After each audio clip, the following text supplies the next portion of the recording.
diagnostic on this Frigidaire freezer. Got the high temp alarm going on. Model number for the unit is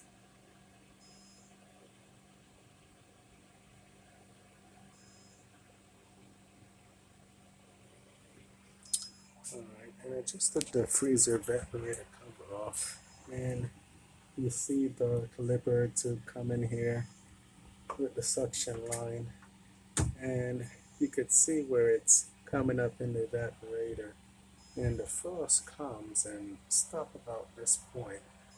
Over here is pretty, pretty warm, so you could see that the ice buildup here. So that's like a clear sign of what you'll see when there's a leak in the freezer evaporator.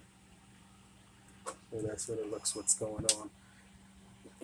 And then when I hook up my gauge to this unit, it's going to be low in refrigerant.